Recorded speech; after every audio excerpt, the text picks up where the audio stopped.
Students, सामाजिक अध्ययन कक्षा 10 आर्थिक विकास की समझ में आज हम करेंगे उपभोक्ता अधिकार। तो इस अध्याय में उपभोक्ता अधिकारों के बारे में चर्चा की गई है।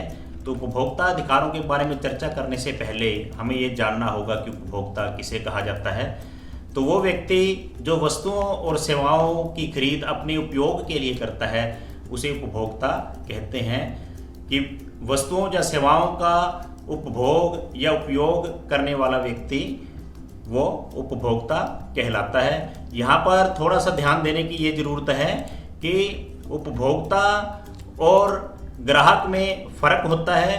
उपभोक्ता उसे कहा जाता है जो वस्तुओं की खरीद करता है अपने उपयोग के लिए, और ग्राहक कोई भी हो सकता है जो भी वस्तुओं की खरीद कर रहा है वो ग्राहक की श्रेणी में आता है। जैसे आप अपने मोहल्ले में, अपने गांव में देखते हो कि जो दुकानदार है तो वो भी कहीं ना कहीं से सामान खरीद के ला रहा है, तो वो ग्राहक तो है, लेकिन क्योंकि वो वस्तुएं उसने खरीदी हैं आगे लाभ कमाने के लिए और व्यापार करने के लिए, तो वो ग्राहक की श्रेणी में आता है।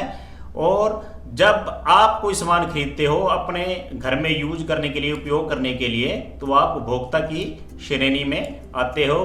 तो कुल मिलाकर कि जब हम सामान अपने उपयोग के लिए या अपने उपभोग के लिए खरीदते हैं तो हम उपभोक्ता कहलाते हैं।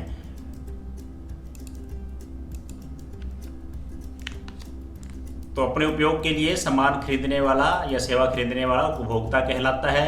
अब बात आती है कि उपभोक्ता अधिकारों की ज़रूरत क्यों पड़ी, क्योंकि बाज़ार में उपभोक्ताओं के साथ धोखा या जिसे हम कह लें ठगी या शोषण बहुत हो रहा था।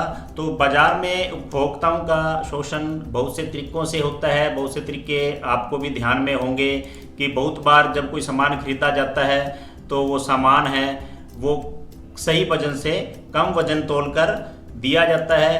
तो ये भी उपभोक्ताओं का है कि पैसे जब पूरे सामान के लिए हैं लेकिन वो सामान उसमें से उतना निकलता नहीं है। बिना पूर्व सूचना के कई प्रकार के शुल्क जोड़ देना, ये भी उपभोक्ता शोषण में आता है। और जो सबसे बड़ा जो शिकायत मिलती है, दोषपूर्ण या मिलावटी वस्तुएं बेचना, कि नकली सामान बेचना या किसी सामान में सस्ते या घटिया सामान की मिलावट करके उसे बेचना, तो ये उपभोक्ताओं के शोषण का कारण बनता है, दोषपूर्ण या मिलावटी वस्तुएं बेचना।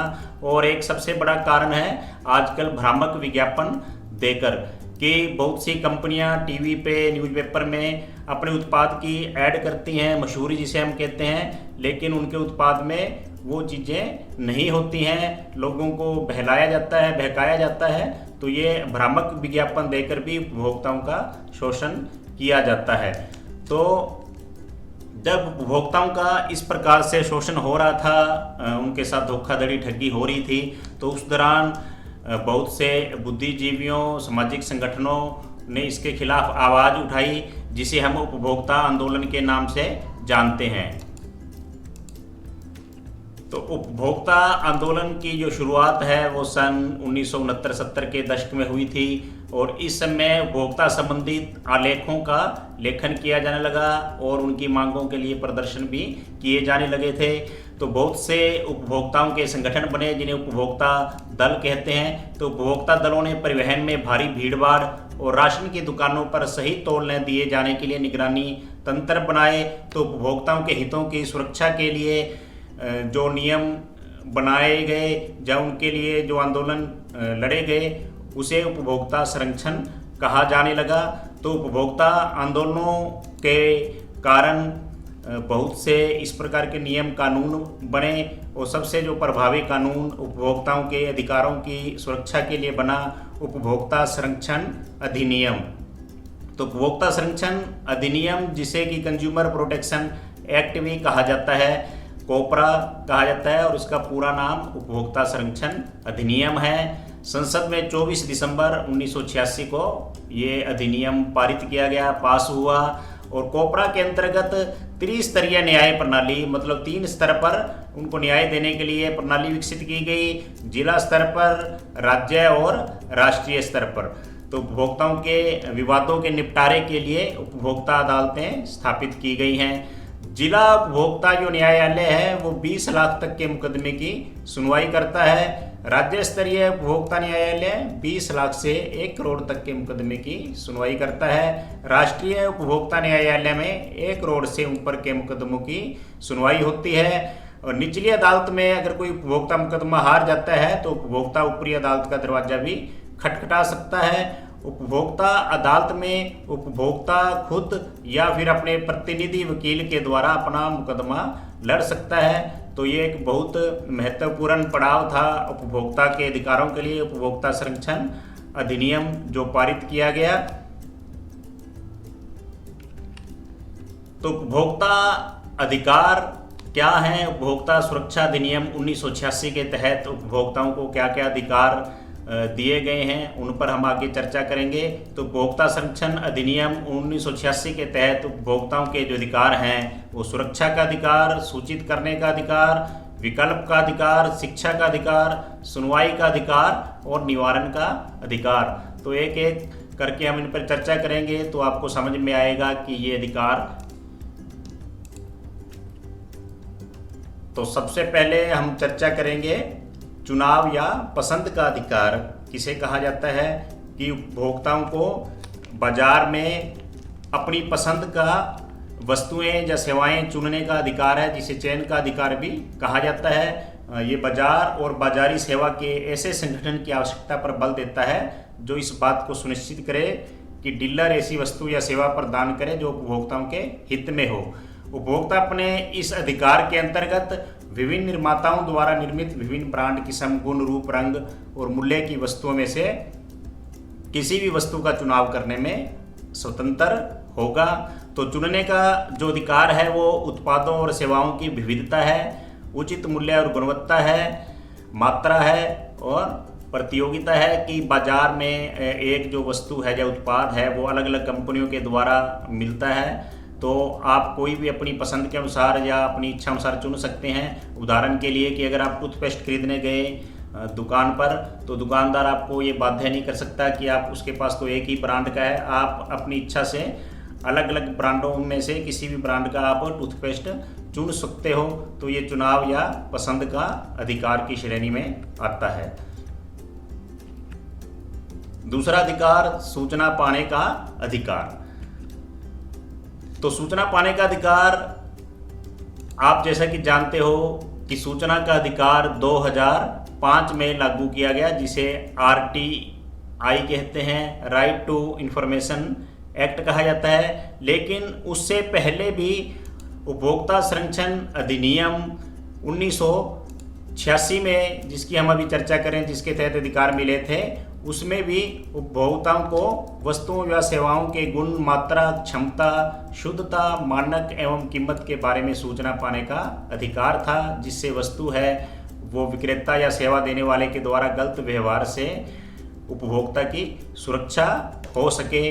तो जैसा कि ये सूचना मतलब कि जो आप चीज़ खरीद रहे हो, उत्पाद जो खरीद रहे हो, उसमें क्या क्या इंग्रेडिएंट्स हैं, जैसा कि आप यहाँ पर देख सकते हो कि ये जो सुपर मिल्क दूध के जो डिब्बे दिए गए हैं, तो इन पर हर जो उत्पाद है उस पर लिखा होता है कि उसमें क्या क्या इंग्रेडिएंट्स हैं, क्या क्या चीज़ें हैं। जैसे इसमें दे रखा है कि प्रोटीन है, कैल्शियम है, D3 है, zinc, iron, magnesium, vitamin B and C है। और इससे भी आगे आजकल इनके ऊपर निशान बनाए जाने लगे हैं कि वो वेजिटेरियन है या उनमें केमिकल का यूज किया गया है। तो ये सारी चीज़ें जो आती हैं वो सूचना पाने के अधिकार के तहत आती हैं। और इसके बाद इसमें एक और जो मील का पत्थर साबित हुआ वो है सूचना का अधिकार 2005 राइट टू इंफॉर्मेशन एक्ट की RTI के द्वारा आप किसी भी सेवा के बारे में या किसी भी उत्पाद के बारे में RTI लगाकर सूचना ले सकते हो। तो ये एक हमारे अधिकारों में आता है। इसके बाद है सुरक्षा का अधिकार। सुरक्षा का अधिकार की उपभोक्ता का प्रथम अधिकार सुरक्षा का अधिकार है। उसे ऐसी वस्तुओं और सेवाओं से सुरक्षा प्राप्त करने का अधिकार है जिससे उसके शरीर और संपत्ति को हानि पहुंचती है। इसलिए व्यक्तियों की सुरक्षा और स्वास्थ्य को देखते हुए व्यापारी ऐसी किसी भी वस्तु को जो उन्हें हानि पहुंचाए प्रचलन में नहीं लाने का पूर्णतः उत्तरदायी होगा। कि जो भी सामान खरीदता है वो उसके स्वास्थ्य के लिए या उसकी सुरक्षा के मापदंडों पर खरा उतरना चाहिए। उदाहरण के तौर पर हम प्रेस्टीज कुकर खरीदते हैं तो आपने देखा होगा कि एक ISI मार्क होना जरूरी है, जो कि उसकी गुणवत्ता के निशानी है कि उसमें सुरक्षा मापदंड पूरे रखे गए हैं या नहीं। अगर वो घटिया क्वालिटी का होगा तो कुकर फटने से किसी की जान की हानि भी हो सकती है। गैस सिलेंडर या गैस चूल्हा जो लिया जाता है तो उसमें भी उसे एक जो सुरक्षा एजेंसी है, जो मानक पैमाना है, उससे पास करवाना पड़ता है। तो सुरक्षा पैमाने हैं वो कई प्रकार के हैं, ISI है, ISO है, और आजकल खाद्य जो पदार्थ हैं उनके लिए FSSAI मार्क वो लेना ज़रूरी है। तो ISI मार्क क्या है कि ये एक सर्टिफिकेट होता है जो किसी उत्पाद के लिए कंपनी को मिलता है, और ISI की full form Indian standards institute होता है, जिसका हिंदी भाषा में अर्थ है भारतीय मानक संस्थान। तो उससे अगर किसी कंपनी को किसी उत्पाद के लिए सर्टिफिकेट मिलता है तो उसकी गुणवत्ता की जांच करके दिया जाता है कि वहाँ जो उत्पाद तैयार हो रहा है वो उपभोक्ताओं के लिए बिल्कुल सही है और उनकी सुरक्षा के लिए लिहाज से ठीक है। उपचार या निवारण का अधिकार। तो ये अधिकार क्या है कि ये उपभोक्ताओं को आश्वासन प्रदान करता है कि जो वस्तुएं या सेवाएं उन्होंने खरीदी हैं वो उचित और संतोषजनक ढंग से उपयोग में अगर नहीं ला जा सकेंगी तो उसके लिए उचित क्षतिपूर्ति प्राप्त करने का अधिकार होगा। कि जैसे आपने कोई सामान खरीदा, अगर उससे नुकसान या हानि पहुंचती है तो उसकी हम जब शिकायत करते हैं तो उसकी शिकायत का निवारण किया जाएगा। जैसे उदाहरण के लिए अगर कोई किसान कोई कीटनाशक खरीदता है और उससे उसकी फसल खराब हो जाती है तो उसे पूरा अधिकार है कि वो उसके लिए मुआवजे की मांग करे। तो कीटनाशक से फसल खराब हो तो किसान को मुआवजा और बेचने वाले को जेल भी हो सकती है। इसी प्रकार जो हमारे अन्य उपकरण अगर हम खरीदते हैं तो खराब निकलने पर उन्हें भी हम बदलवा सकते हैं। तो ये उपचार या निवारण का अधिकार की श्रेणी में आता है। सुनवाई या अपील का अधिकार। तो उपभोक्ताओं को अपने हितों को प्रभावित करने वाली सभी बातों को उपयुक्त मंच के समक्ष प्रस्तुत करने का अधिकार है। वे अपने इस अधिकार का उपयोग करके व्यवसायी एवं सरकार को अपने हितों के अनुरूप निर्णय लेने तथा नीतियां बनाने के लिए बाध्य कर सकते हैं। तो सुनवाई का अधिकार ही वह अधिकार है जिसके द्वारा कोई भी अपनी शिकायत को व्यक्त कर सकता है तथा अपने अन्य उपभोक्ता अधिकारों की रक्षा कर सकता है। वही बात है कि अगर कोई दुकानदार आपने कोई उत्पाद खरीदा और वो अगर उसकी जो गारंटी पीरियड था उससे पहले ख़राब हो जाता है या दुकानदार बदल के नहीं देता है तो आप उपभोक्ता अदालतों में उसकी शिकायत कर सकते हो। तो ये सुनवाई या अपील का अधिकार होता है। इसमें उपभोक्ता स्वयं भी अपनी पैरवी कर सकता है या किसी वकील के माध्यम से भी पैरवी कर सकता है। उपभोक्ता शिक्षा का अधिकार। अब बात आ जाती है कि अगर ये अधिकार तभी व्यक्ति उपयोग कर सकता है जब उन्हें सभी उपभोक्ता अधिकारों के बारे में जानकारी हो, वो शिक्षित हो, उत्पादों के बारे में उसे नॉलेज हो।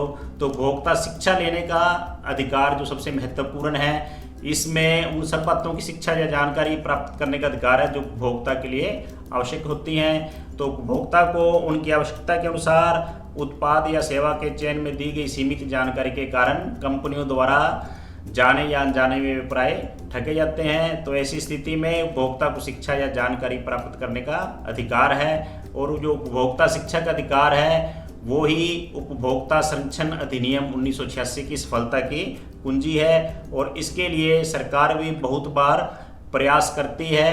और जैसे कि आप बहुत बार देखते हो, ऐड भी देखते हो या न्यूज़पेपर में भी देखते हो, जागो ग्राहक, जागो नो योर कंज्यूमर राइट्स। तो ये उपभोक्ता को जागरूक करने के लिए ये उपभोक्ता शिक्षा के अधिकार के तहत ही ये बातें आती हैं कि उपभोक्ताओं को समय समय पर सरकार के द्वारा या उपभोक्ता संगठनों के द्वारा जागरूक किया जाता है कि वो किन किन बातों के प्रति सजग रहें ताकि उनका शोषण ना हो सके और वे अपने अधिकारों का उपयोग भी कर सकें। इसी कड़ी में जैसा कि एक बहुत से उत्पादों पर लिखा होता है, ये उपभोक्ता शिक्षा में आता है कि मैक्सिमम रिटेल प्राइस MRP हम जिसे कहते हैं, अधिकतम खुदरा मूल्य।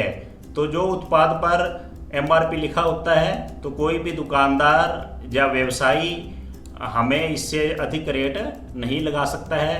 तो ये उपभोक्ता शिक्षा में आता है कि हम इस बात के लिए तो बार्गेनिंग कर सकते हैं कि जो दुकानदार है वो MRP से कम में हमें सामान दे, लेकिन किसी भी स्थिति में MRP से अधिक मूल्य किसी उत्पाद का नहीं लिया जा सकता है।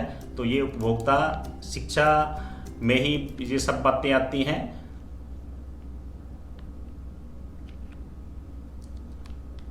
तो अब हम बात करते हैं राष्ट्रीय उपभोक्ता दिवस की, कि उपभोक्ताओं के हितों की सुरक्षा के लिए और उपभोक्ता अधिकारों की जानकारी के लिए एक दिन उपभोक्ता राष्ट्रीय दिवस के रूप में घोषित किया गया है। तो वो 24 दिसंबर को राष्ट्रीय उपभोक्ता दिवस घोषित किया गया, क्योंकि उसी दिन जो हमारा ऐतिहासिक उपभोक्ता संरक्षण अधिनियम 1986 में पारित किया गया था।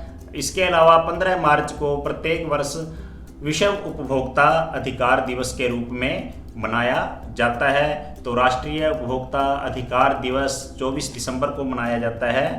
जागो ग्राहक जागो की उपभोक्ताओं को जागरूक करने के लिए ये दिवस मनाया जाता है।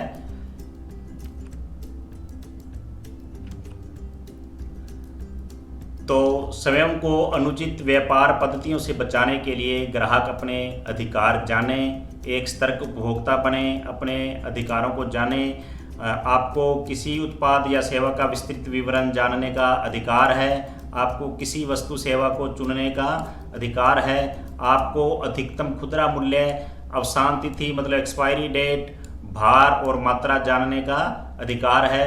आपको खतरनाक और असुरक्षित उत्पादों के विरुद्ध संरक्षण पाने का अधिकार है। आपको उपभोक्ता फोरम में अपनी शिकायत की सुनवाई का अधिकार है। और जैसा कि आपको बताया था कि गुणवत्ता के बहुत से निशान हैं, जैसे ISI mark, egg mark, hall mark इत्यादि की जांच का अधिकार है। तो ये उपभोक्ता जो संगठन है और सरकार का दायित्व बन जाता है कि वो उपभोक्ताओं को शोषण से बचाए। लेकिन इसके लिए सबसे ज़रूरी है उपभोक्ता शिक्षा का होना, जिससे कि उपभोक्ता हैं वो अपने अधिकारों के प्रति जागरूक हो सकें। जब जागरूक होंगे तभी वो कंपनियों की और बाज़ार की लालची व्यवसायियों की ठगी से बच सकते हैं। तो डियर स्टूडेंट्स, आज के अध्याय में मुख्य बातें यही थी। आगे और अध्यायों को जानकारी के लिए जुड़े रहिए चैनल एक कदम के साथ। तो please like, subscribe our YouTube channel एक कदम। धन्यवाद। तो दोस्तों बने रहे हमारे YouTube चैनल एक कदम, और हमारी नई वीडियो देखने के लिए हमारे चैनल एक कदम को सब्सक्राइब करें और लाइक करें और बेल आइकन दबाएं और इसे कितना हो सके शेयर करें। तो दोस्तों मिलते हैं अगली वीडियो में।